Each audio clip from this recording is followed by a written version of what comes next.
for this tutorial, we are going to draw a 2-point perspective house. Okay, we see that we have some different sections here.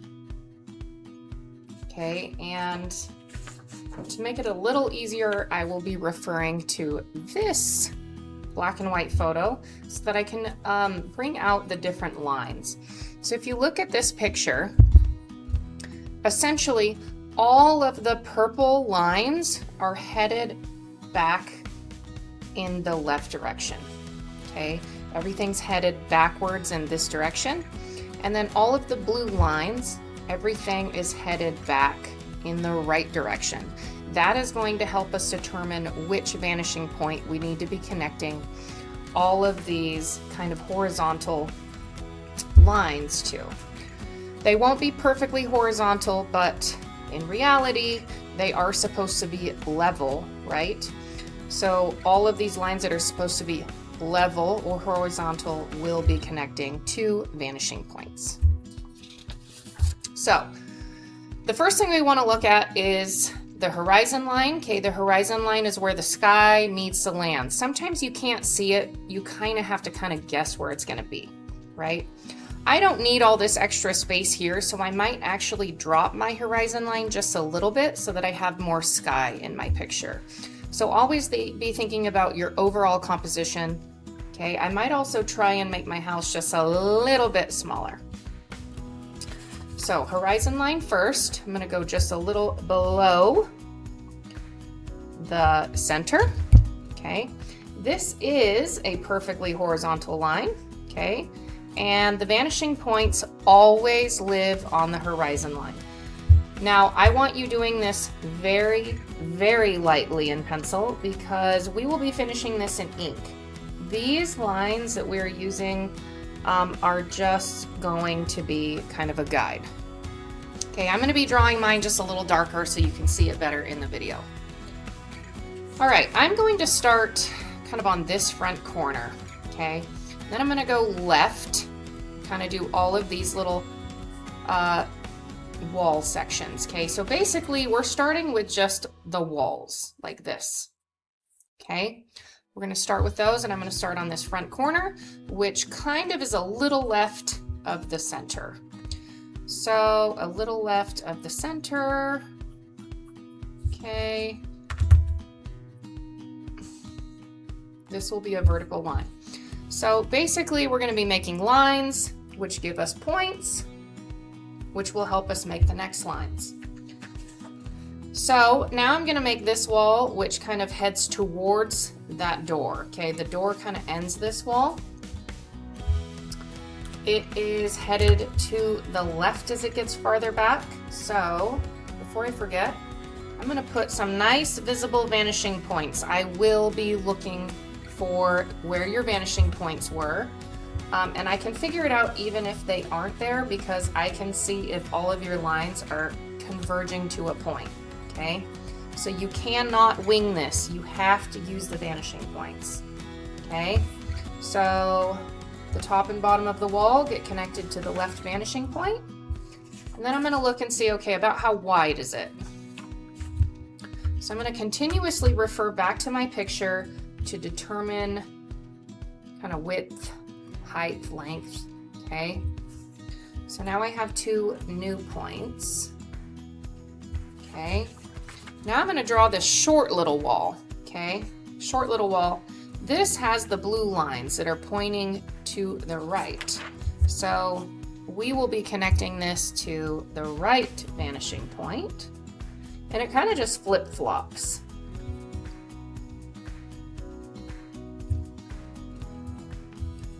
Okay, I'm going to erase these lines so they're not confusing. And then this is just a little short wall. Okay, now I have 2 new points.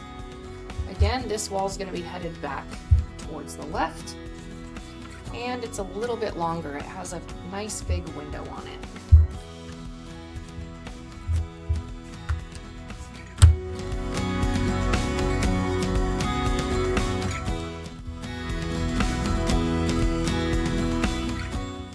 So as it really shrinks quickly, that means that it's kind of getting farther and farther away quick. So I don't necessarily want it super long because it will look way too long.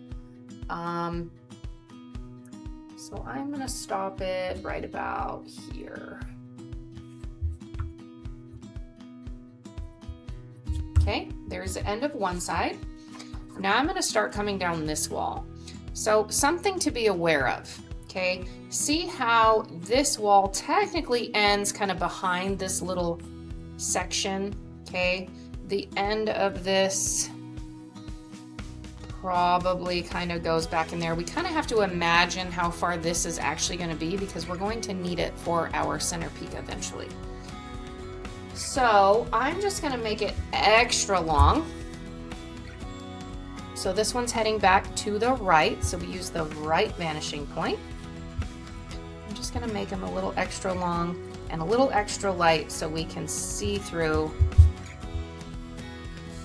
All right. So now I want to kind of chop it off here. It appears that in this photo, this chimney is kind of perfectly in between these two little sections of house. So I'm going to say this is the end of the wall here. Find a little spot to chop it off here. Staying vertical. Okay, now we have 2 new points. Now we're going to bump out this wall. So you can see the purple is the top. Okay, so we're going to bump out this little rectangular section. The purple is headed back towards the left, so we're on the left vanishing point again.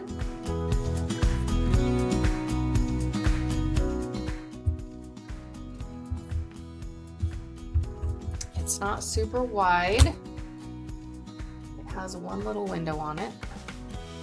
I guess it has the chimney too, so I'll make it a little wider.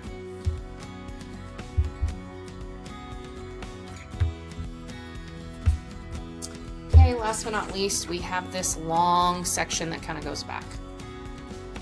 So it is going backwards towards the right.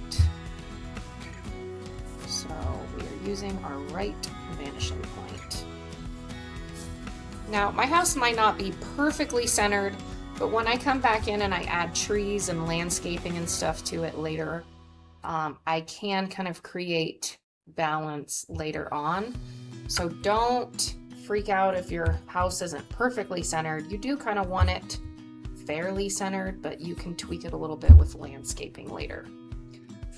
Okay, now it's time to do the peaks. So we have a peak here and we have a peak here.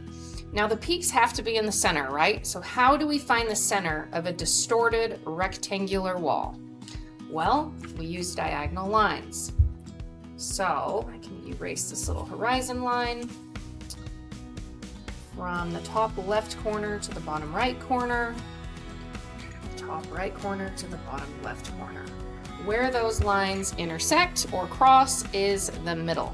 I'm going to zoom in a little bit so you can see better. Okay, so at that point where they cross is where the peak is going to be. So lining up your ruler, keeping it level, you're going to just draw a line up. Okay, now on this side, remember we have this weird kind of invisible wall that keeps going. So I guess I'm just going to choose a spot to end it. I'm going to say it ends about here. Okay, we're going to erase these lines so we can just kind of see through. So this little part that's bumping out is clear, I guess. It's translucent. We can see through it. I guess I can get rid of the rest of my horizon line since we wouldn't see it through the house anyhow. Okay, so now here are my points that I need to do diagonals from.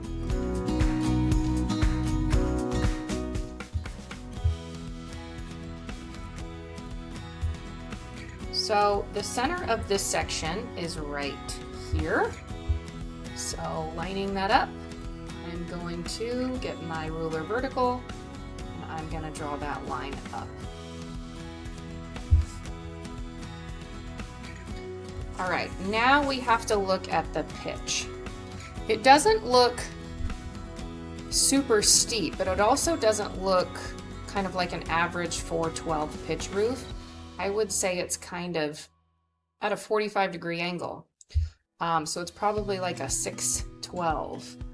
Don't let those numbers, I guess they don't really matter, but it's just the steepness, okay? So you can look at your picture and kind of eyeball it and go, that looks pretty good. I'm gonna say maybe right about there. So other than our vertical lines, these roof lines to where the pitch meets the wall are some of the only other ones that will not use the vanishing point. So remember this one, it's gonna just disappear when it hits that part of the house, okay? Now this one, we're also gonna kind of have to eyeball. This one's farther away. Now, I'm sure there's a mathematical way to figure out exactly how high this one would be proportionate to this one, but I'm just eyeballing it and hoping for the best. So from this side, drawing the lines from the peak to the ends of the walls, okay? You can get rid of this top part. Now we're going to draw the roof lines where they meet. So one's going to be headed back towards the right vanishing point, and then this one will be headed back towards the left vanishing point. So this one will head back this way, and this one will head back this way. And where they cross is where the two roof lines meet. This is called the valley. So where those lines cross, if you want, you can actually draw the valley in right here, okay, where that little section is. Sorry, I know this is very light. So this is what we have so far, okay? We have some more roof to do over here. So now we need to figure out how much higher we want the roof to go.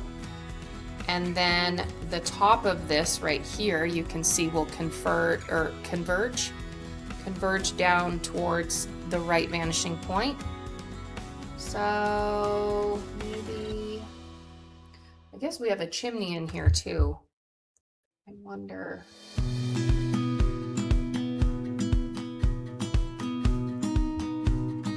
The chimney goes all the way up.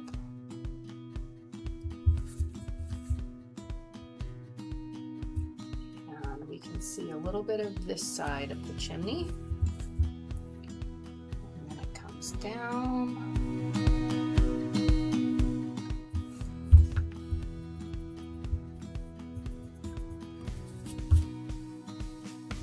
Okay, and now we have a point where we're going to change directions, and we will head down towards this vanishing point. And then kind of comes down.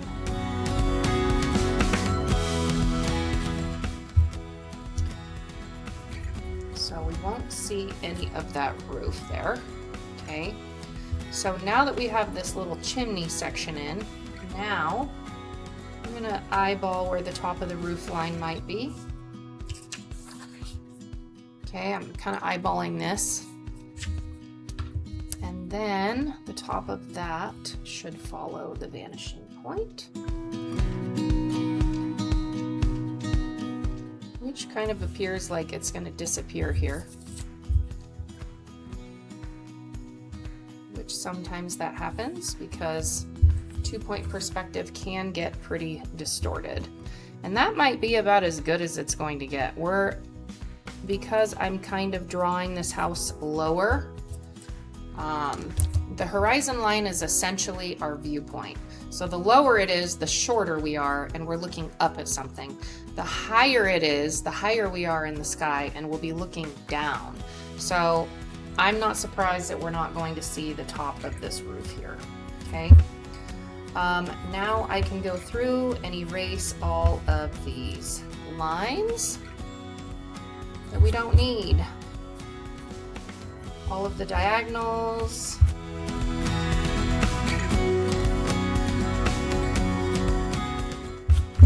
Okay, so that is our basic structure.